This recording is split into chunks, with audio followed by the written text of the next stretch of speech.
Wow, when I saw the guest speaker initially and the place was filled, I thought that a rugby strength and conditioning coach might get maybe 5 or 6, so we just get rid of the PowerPoint, sit ourselves down nicely with a table here and have a wee chat. But it's so gratifying to be invited to speak at this convention through the benefits of McSport, who bring me over here on a regular basis. I was saying to the guys earlier that I think, other than my country of birth, Australia, Ireland's been the country where I've given the most presentations and have had the best welcomes of anywhere I've gone before. But having half your DNA that is Irish and the other half that's Viking, you can't come to a better place to speak to people than Dublin. And back in 2005, when I was with the All Blacks, this was one of my first destinations working with the team. And from then on in, I'd seen the GAA, had used elements of Gaelic football particularly. You don't be wanting to give hurleys to rugby players and condition them that way, but the use of the GAA football has been a really high element. And a major aspect of my career with the teams I've worked with is to think outside the box, to go to different sports and to be able to draw from their experiences and to try and transfer it into the game that I've spent most of my career working in. So again, it's very gratifying to see so many coaches from a different sport coming to listen to a rugby-specific strength coach. So today's session is primarily going to be basically looking at the transference from the gym to the field itself. And with any particular weight training, and I'll limit myself to the gym rather than go into the whole area of the metabolic development and areas such as that. But the interest in weight training with sports really defies logic. When I started in my first weight training when I was 14 years of age back in the mid-70s. My first job was in the fitness industry in 1978. My first professional coaching gig was in 1992. And to see the development of the industry from my high school teaching days to what it is today is fantastic. And to see if, to set the stage, I want to just go through some of my philosophies. And I think they're very relevant irrespective of the sport. As the Dalai Lama is quoted as saying, the mind is like a parachute. Best and most efficient when it's actually open. So to see the openness of you all here today is fantastic. So when you're looking at exercise selection, and speaking to my great friend Mick McGurn from up north, was telling me that a lot of young players who are attracted to starting to weight train tend to get a lot of information from the internet. Whilst the internet has been wonderful, it's also been horrendous in a lot of different ways. And a lot of players tend to associate weight training with bodybuilding, because many of the players will actually go to fitness centers. Many fitness centers have bodybuilders who are the physical trainers in that particular environment. So in that regards, it's really, really important that we set people starting the correct way. And hopefully these firm foundations which I've developed over the years in my own career can be of some positive significance to you all going forward from here. So first and foremost, I'm a free weight person. But one thing's for sure, as the great Louis Simmons has said, who's a powerlifting coach in the United States, that everything works, but nothing actually works forever. So dependent on what your philosophies are and where you've come from, when a person starts out training, they will get some benefit, no matter what age they start. And I've had coaches, friends of mine in the United States, start their children around 10, 11, 12 with purely technique work. No loading on the bar, but purely technique work with PVC pipes and wooden sticks, so they are allowed to get the technique 100%. And we'll discuss elements of that as we go through. So primarily, we want to look at the big bang for buck exercises. Because as you'll see, there's no sport other than powerlifting, weightlifting, strongman, and bodybuilding that actually competes in the gym situation. So all weight training is general. It's general to the sport that the individual plays. So if people get hung up about spending so much time in the gym, And I've seen programs in rugby that go up to 2 hours of weight room work, and then you wonder why they can't run around the pitch. It's still a movement game, and again, a lot of people miss this along the way, that they tend to get strength is so important. Now, strength is the fundamental quality upon which all other fitness elements is actually based. Because if you're not strong, you can't stay and hold a position. You can't move well. But if you become too strong, it can be a detriment to your performance. And there is a fine line of transfer. And looking at the amount of change of direction work within various Gaelic sports, if you're constantly just doing a two-legged squat, for example, what we refer to as a bilateral movement, 2 limbs at the one time, and not spending enough time on unilateral or single-leg activities, you won't get much transfer. You'll be very good going up and down on the one spot, but ask you to move, and you might look like a Greek statue, and you'll certainly move like one too, because the benefits are all about transference. For me, training time should be less than 75 minutes, and that's at the extreme outside. Very famous strength and conditioning coach, Charles Poliquin, once said that if you're in the gym longer than 60 minutes, you're actually making friends. You're not building quality, size, and strength. So there is a hormonal aspect there as well, and I won't go into the details of those hormonal responses, but if you are in the gym longer than about 60 minutes of actually working, that hormonal response starts to decrease, and you actually put yourself at a disadvantage by continuing. If you are heavily involved in training, you might stop it at about 45 and then come back towards the end of the day and go again, if that was a prime focus of your particular training. But to continue on for that, that's including warm-up and cool-down, that 75 minutes as well. So the quality section of the program will probably only be about 45 minutes in duration. It's important to build strength initially. As I said, then transferring to either speed strength or strength speed or power work. But strength predicates everything. It has to be developed first, but it's not the be-all, end-all of everything. And as I mentioned, unilateral movements. The more experienced someone is, we talk about training age. So when the training age is young, we build the foundation. And in the old school periodization or planning theory, you used to do a block of size training, then move to a block of strength training, then go to a block of power training, and then the season would start and you'd maintain. That was the old style of approach. The newer style of approach is what's referred to as conjugate or concurrent training, where you try and train everything at once, but you prioritize to the individual what that person needs the most. If it's strength, we train strength as a priority. If it's power, we train power as a priority. If they need to get a little bit bigger, we then put a little bit of work in building size. But this is ongoing throughout the course of the actual training year itself. You might not have as much time to train in the gym because obviously the demands of the sport itself will take over, and you may only get 1 or 2 sessions maximum a week in the gym to keep this ticking along, but it is important to keep that ticking along. Because whatever you do not train, you lose. And even 72, 96 hours without actually doing something, you will start to experience some decreases in the abilities that you spent so long building up. And that's an important situation to continue to look at during the time.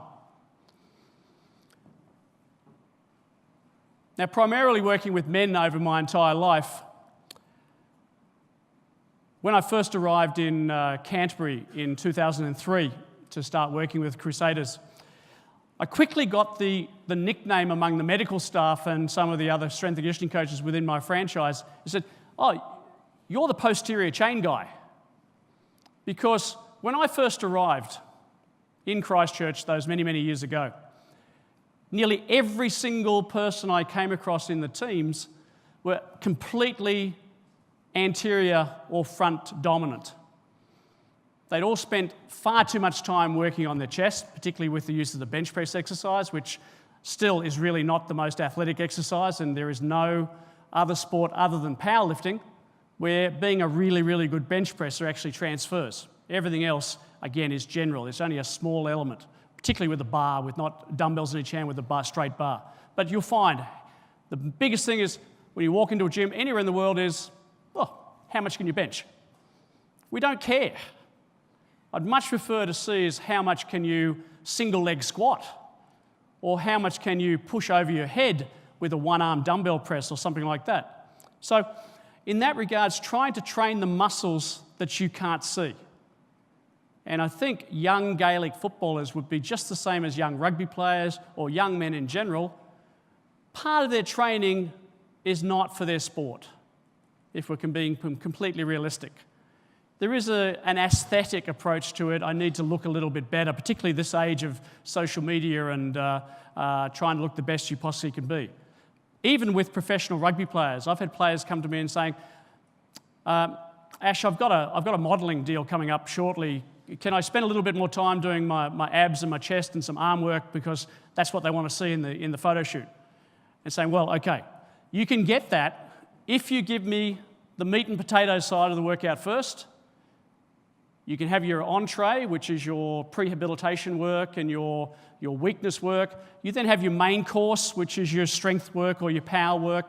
And then, if you're really, really good, you can have some dessert. You can do your arms and your abs to finish off. But if you get the other work done first, and that is a conversation I'd have at least once a week throughout the last 25 years of the people I've worked with. So, boys will be boys, as they say, and they'll want to actually work different muscles than the ones that are actually going to transfer to the sport that you're actually trying to prepare them for themselves. So we need to sort of give them what they need, but give them a little bit of what they want as well to keep them compliant along the way. Many, many years ago, a very good coach by the name of Vern Gambetta, if you haven't read any of his material, still very active in the field of strength and conditioning, in particularly education as well, but he talked about movements, not muscles. So we don't talk about individual muscles as far as physical preparation for sports is concerned. We talk about movements. We talk about the squat movement and various other movements which we'll chat about as we go through. And just recently, more so of this particular aspect, that it has to be athletic rather than aesthetic, and by developing aspects of the sport performance and the transfer. Everything you hear me talk about today will have to transfer. If it doesn't transfer, you have to then question yourself the reason why I'm doing things in the first place, which I continually review what I do and to see if it's still relevant with the group of people that I'm working with. Different loading protocols is important. As I said before, everything works, but nothing works forever. But we can change that with the sets and the reps that someone uses in the gym. And I might be the first strength and conditioning coach that's spoken to a group of people and actually not detailed any specific programs with sets and reps and loads and intensities. Because today it's all about developing that foundational philosophy of training to get that right before we actually move on to the nitty-gritty of the sets and reps and protocols from there. And technique. Technique more than anything else. Weight training is a skill. Just like any skill in the sport that an individual plays. So the people need to be constantly, and my job is a strength and conditioning coach, but you would be probably shocked at the number of times I'll walk into a program and find out that people actually do not coach. They do not constantly check technique. They don't basically look at movement. They end up being weight training supervisors or weight training instructors. But after all, we're coaches. So we need to constantly coach to improve performance, and that performance has to transfer across to whatever sport the individual's actually playing in. Now, it's important to change something. As I said, the younger the training age, everything works, and we don't have to change as frequently because the nervous system of the individual is still developing. They're still learning particular aspects. But the more experience that you have a player, if their training age is quite old, I might have players that are towards 35 years of age and they've been training in the gym for over 20 years. We might have to change something of what they do every single week. It might be a change in the reps, it might be a change in the sets, it might be a change in the exercise. It could be as minor as that. Because even small changes will change the recruitment patterns from the brain to the working movements and muscles, and then you'll have a different exercise and a different learning process going on. And all these small changes will allow you to become a better, more balanced, more complete transfer of the material that you learn in the gym to the actual field itself. And often, the most important thing that I think, and I've been guilty of this in the past, is that the ability to train is actually governed by the ability to recover.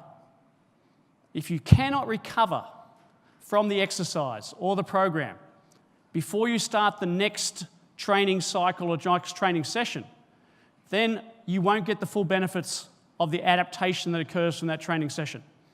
So you have to recover.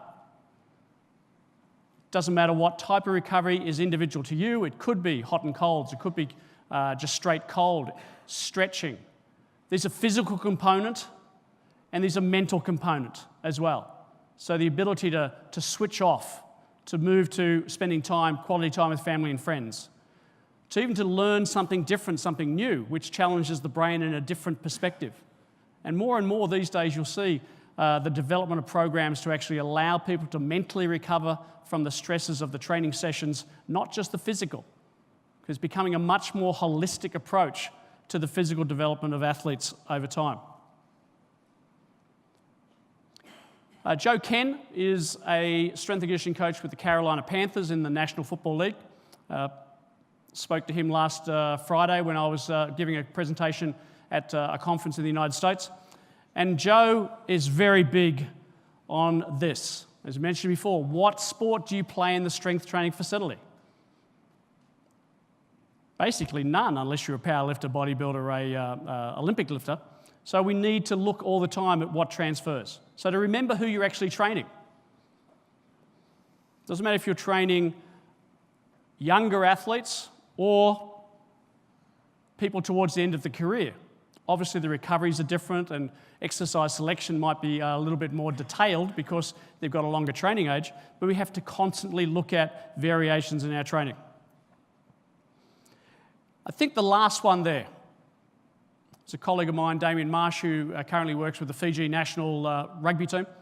Used to work with the Queensland Reds, and I had the honour of mentoring Damien for a few years when he was just starting out. It's all about the buy-in you get from the players that you have in the environment that you help create. And that encapsulates the entire art of coaching. Because if you don't get the compliance from the playing group, if it's not a motivating environment for you to come in and they want to say, right, we're ready to go, then you don't get anywhere near the success of the training program. And unfortunately, I lost a great friend and colleague back in 2010 who decided that life was too tough and decided to take his own life. But he was working with my academy squad. And he would walk into the weight room and the place would light up. One of those infectious personalities that suddenly everyone was here and everyone wanted to work for him and with him. So those sort of people make for the environment to improve and to get you where you need to be. How I do that, and it's funny, as you become a strength and conditioning coach, you go through the ranks and you come slightly higher, you do less and less coaching and do more and more management. And I would say today, I would probably read about 10 to 15% within my own area, but upwards of 85% would be outside my area. It would be management books, it would be motivation from Navy SEALs and the other such, and training manuals from Gaelic football or from basketball or volleyball, trying to get that one drill. And basketball, obviously basketball has been very, very big within the GAA for a couple of years now, looking at the ability to create time and space is the most important aspect. So all those elements can transfer to my sport. So every Monday I'll have a one-on-one interview with about 10 of my squad, which is usually about 45 in total. So it might just be a 5-minute interview. But in that time, these are some questions that I want answered by the player, and we keep a record of these all the way. So who is the best person in your position in world rugby? And to this day, I've never had one person say, yeah, it's me. So there's always someone else that's going to be better than you. Even the great Richie McCaw would say, no, there's someone else better than me, and I want to try and be better than that down the track. So what makes that person the best? Is it their skill level? Then obviously we need to speak to position coaches and get that organised.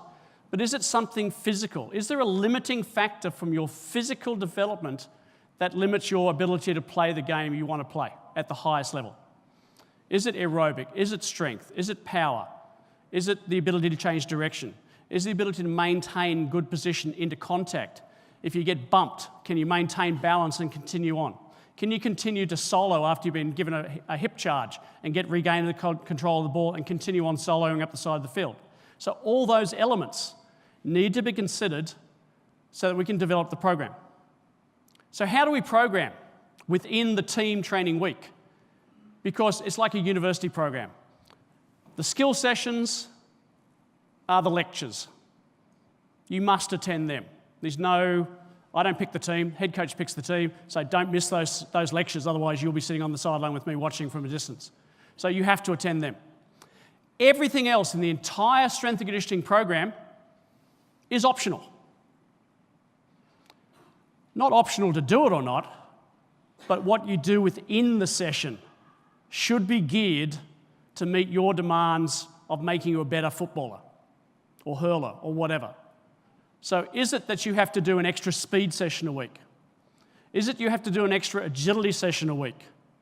If the main team's doing 3 gym sessions, but you're already as strong as you ever need to be for your position, let's take you out of that gym session and then either give you an extra skill session or an extra agility footwork session.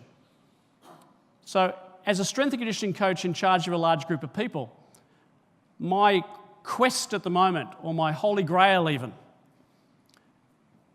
being a Jones, obviously Indiana Jones comes to me fairly regularly, although I look a little bit more like Henry Jones these days than Indiana. It's the holy grail of sports programming in team sports is the individualization. So you have almost 45 different programs for the team that you have. And you might say within GAALearning, is that possible? But it just takes a conversation. The biggest aspect of coaching, as we all know, is knowing your athletes. Doesn't matter what amount of science you have involved, whether you use GPS, whether you use monitoring to any great degree or not, it comes down to that 1 week conversation you have. How are you feeling today? Are you 100% ready to go and give me the best you possibly have? And then we design this program accordingly. So it's important to treat the individual, to individualize, to prioritize in order to optimize performance. And they would be the big 3 mantra that I would love you to leave this room thinking about. To individualize, to prioritize what they need to do, and then to optimize their physical performance going ahead. And if anyone wants these presentations, I'm happy to, I've got a USB stick with me, I'll be outside afterwards, I can easily download them or send them to you on a Dropbox or something like that. So, training age, as I mentioned, dictates what you do with an individual within the team. And it basically decides what I've referred to as, from a statistical term, degrees of freedom. So it's what the individual can change about the program. It could be exercise selection. And one of the first things I would do if I was to come on board with the club. And my family left Ireland about 160 years ago for one reason or another. They were from the town of Carrickmacross in County Monaghan. And I'm actually going up there tomorrow at the request of one of their coaches to do a session with their team and players and coaches up there. So it's a bit of a homecoming. So when I'd go in there, I'd say, well, this is the gym. How many exercises can I program from what's available in your gym for, say, the squat? At the Crusaders, I had 67 squat variations that I could call upon. Of course, I like to add bits and pieces throughout my time there. And it's whoever dies with the most toys wins. And strength and conditioning coaches are probably the best at that, trying to find new toys to actually put into place and to plan. The good ones stay, the less good ones tend to be pushed aside and end up being expensive coat hangers in the back area. So it's all about how many exercises. You might only come down to 5 that you regularly use in each category. But it's important to keep rotating through those 5 exercises. The next one is loading methods and cycles. So it could be, are you going to do 5 sets of 2 at 95%, I promised I wouldn't do sets and reps, but I'm just going to give you a very, very quick example of that. Or is it going to be more 4 sets of 6 at 70%? And all these will develop. Is it the training split? How many days a week do you actually have to train to get results? I think, again, I've been responsible to this. Nowadays, rather than see how much training a player can tolerate, it's far more important to find out how much training a person needs to improve. We don't want to annihilate, because what we do is not in isolation to the rest of the coaching team. They obviously have to transition from our sessions to team sessions, and they have to be able to move. So, reading a lot of business management journals, I came up with this wee 4-stage approach. So if a player comes to me first off, I don't know where the players come from, I don't know the details of the program, but I'll learn over a period of time. So there's actually no discussion. It becomes a dictatorship of a strength and conditioning coach with a player. I decide everything. This is the exercise you're going to do, these are the sets, these are the reps, we're going to work on there, and then that's it, no questions. Level 2 might come around really quickly. It might be that after 6 months or even 3 months, you're actually making really good programs. So straight away, this discussion.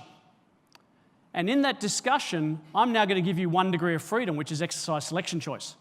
So we go back to our charts and say, well, which one of these exercises in this category is the best for you? And we'll put you in that for the next 4 to 6 weeks, depending on your training age. Or it could be 2 weeks because you've been training for a long time. Level 3 is then further discussion, and now you get 2 degrees of freedom. You get to select the exercises and the days that you actually train. Because you might feel, this is all constantly talk, back and forth, you might feel that you only need 2 gym sessions a week. So good, we're just going to go 2 gym sessions a week for the next 4 to 6 weeks, and we'll reassess how you're feeling come game day each week and modify from there. Finally, in level 4 is, I'm just here for discussion. I'm actually just walking around, making sure people are doing things correctly, correcting errors, correcting technique, a sounding board. Mate, do you think this would go down well? I said, well, how do you feel about that? Oh, yeah, it's pretty good. Okay, let's go. So you get to decide what sets and reps you're going to do. Now, there's not too many players on a team that you get to that level. And it's really, really strange that sometimes the people that are at level 4, and I've been blessed with 2 when I was with Edinburgh, that have been through the system long enough, and actually 2 of those guys are actually doing master's degrees at the Setanta College by online. So they're in strength and conditioning theories. So of those players, and another one, Richie McCaw, was another classic, he would be definitely a level 4. But he says, I'm busy with sponsors, I'm busy with media, I'm busy with team meetings. I know you'd like me to pick everything and do it myself and what works best for me, but just tell me what you want me to do, and I'll do it. So there's a circularity that often the most senior players that you think are up to the challenge and need the control to actually program for themselves, they actually want to be programmed back at the same level that someone coming into the program is all about. Reminds me of the story of the martial arts. In feudal Japan, we didn't have white belts, yellow belts, red belts, green belts, blue belts, brown belts, black belts. We had a white belt. You were given a white belt, and then you had that belt for more or less the rest of your career. So over the process of you learning your particular martial art, through the blood, through the sweat, through the tears, through the dirt, through the fights, the belt that was white suddenly gets older and darker until it appears to take on the blackness of the age of the belt. And then as you continue to train and become a revered master, you don't suddenly put your hand up and say, oh, I'm a black belt, don't need to do anything else, finished. You keep training. And through the years, it frays, it wears, it tears. The colour starts to go out of it, and it turns white again. So it's the circularity of the martial arts, which is the circularity from which I wanted to develop this program, that who you consider to be the most experienced often end up wanting to be the most effort given to them to begin with again. Now, there's a wonderful coach by the name of Dan John. Dan John is a thrower. He's an educator and he's a coach for many, many years. And he came up with 5 basic movement patterns. And this is where I'd like you to consider that if you're starting out programming young players, and you can continue this all the way through to seniors, I swear you'll have no problems if this is where you decide to go, including loaded carries, the squat, the hinge, which is at the hip, upper body pull, and an upper body push, combined with mobility drills, because it's extremely important that strength without mobility or flexibility is actually a liability. So you need to continually work on those mobility, ensure the exercises are full range so that you don't start shortening the range of motion in order to lift more weight, hence going back to where we were earlier about technique. If the person has to delimit the range to lift more weight, they're just training their ego, they're not training anything to do with sports performance. And we have plenty of people like that around the traps, I can guarantee it. So that a loaded carry would be, this is the book that Dan John has written, he's written 3 or 4, but this is probably his best, Never Let Go. And it refers to the loaded carry. If you're not familiar with the gentleman on carrying that bull, it's an apocryphal story about Milo of Crotona. And Milo of Crotona was a wrestler in BC, in Greece. And he reportedly had a baby bull calf born on his property one day. And he decided, I'm going to actually start training. This is the foundation of progressive resistance exercise. He pulled the baby bull calf away from its mother, hoisted it to his shoulders, and walked around his property. Every day he'd do this. Every day the baby bull calf would gain weight and get bigger. Until you see at the end point a full-grown bull, and Milo of Crotona was undefeated in 6 Olympic wrestling championships of antiquity. Now that could be an apocryphal story, but it was redone as a research study at a United States university about a decade or so ago. And the study showed that by the time the bull got to about 60 days, the weight gain of the bull was too significant for the individual to pick it up and carry it. But they did exactly that same thing. They picked it up every day. I'm sure the bull got very, very used to it, being hoisted up on the people's shoulders and walked around, and probably missed it because it was no longer light enough to be actually picked up and carried. So that's the story behind that. So this is a hinge joint, a hinge movement. It's a push-back movement at the hips.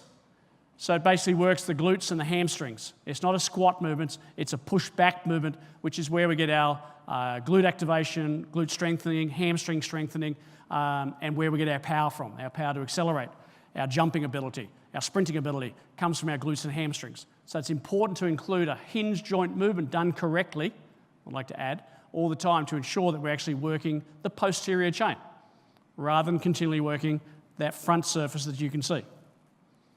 Other movement patterns that you're probably more familiar with are the upper body pulling, and this would be pulling a chin-up type movement in a vertical plane, a bench press, which would be a pressing movement in a horizontal plane, and a squat movement, which is in a vertical plane. Now, if you only perform those movements like that, you become very single planar. You're just up and down. So we need to bring into play rotation, we need to play unilateral movements, but again, these are your foundational movement patterns to get strong before we transition into more specific movements as a person gets older and training age improves. So if I was going to leave you with a strength training program to take away and put in your back pocket and start to put into place, it would only be 3 days a week. I've used every possible, and I gave a seminar yesterday to the FlyFit group of gyms, and I think I detailed possibly maybe a dozen different split programs so that people can do different things on different days.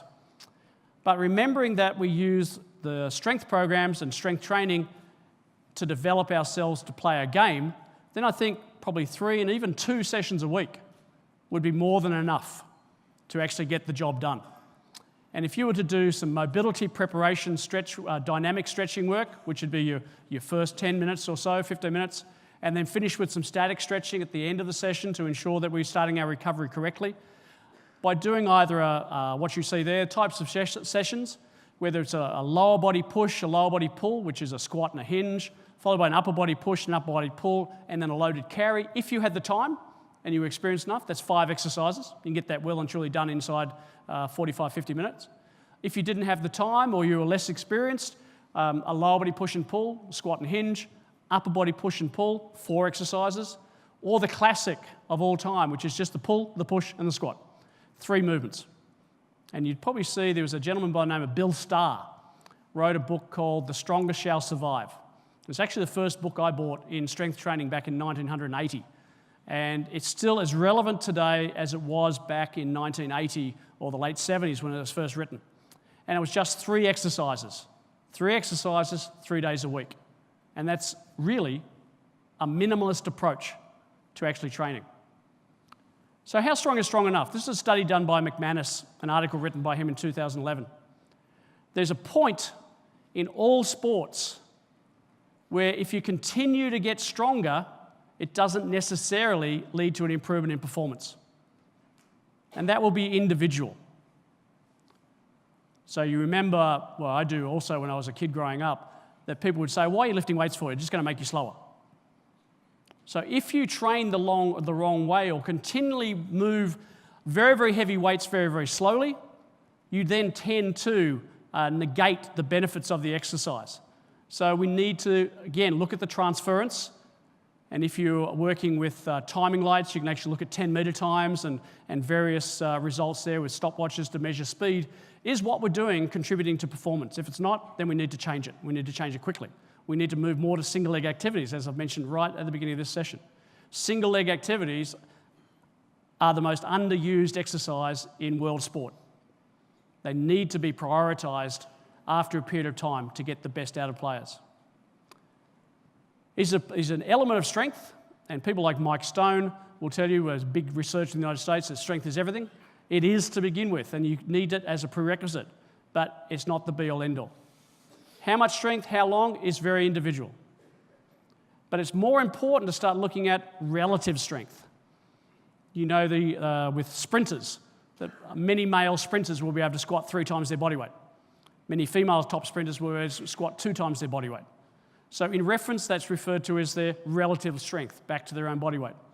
So it's important that we emphasize what's called rate of force development rather than maximal strength in most sports-related programs. So the use of a force velocity curve as far as training is concerned, looking at acceleration exercise, look at loaded sprinting, look at plyometrics, look at ability to change direction, which is so important with unilateral strength.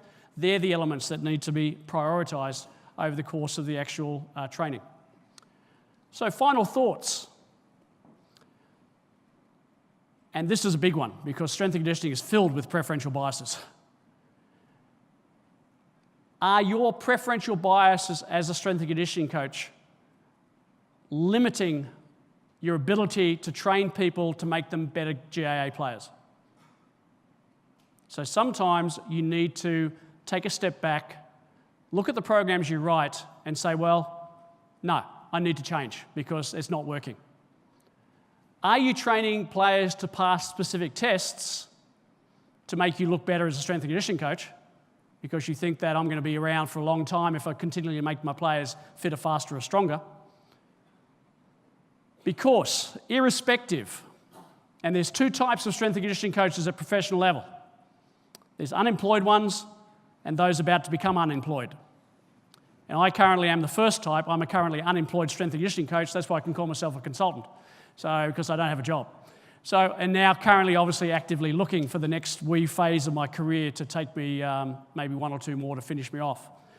But irrespective, no matter how bigger, faster, stronger, fitter, more explosive you make a player and a team, if that team does not win, you are in for a very short time at that club. Because irrespective of the way a strength and conditioning coach would like to be judged, we are still judged on the performance of our team. So make sure you find yourself a team with fantastic players, fantastic coaches, and don't injure them, and you'll have a long and healthy career, which is basically what I've done, fortunately. And in closing, to go back to my crusade, is that you must choose. But you must choose wisely. The Holy Grail will either be the cup of life or the cup of eternal damnation.